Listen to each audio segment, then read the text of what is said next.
Hocam çok halsizim, boğazlarım ağrıyor, diyete uyamıyorum, ne yapmalıyım? Yoksa sende de mi bu semptomlar var? Bende bile var çünkü boğazım gıcıklanıyor ve ülkemizde ciddi bir salgın var. 2 diyetisyenin evinde eksik olmayan maydanoz, zencefil, zerdeçal ve limondan yaptığımız ve tabii ki içerisinde su var.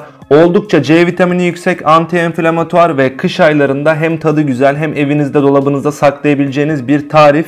Detaylıca açıklama kısmına yazıyorum. Mutlaka kış aylarında evinizdeki dolaptan eksik etmeyin.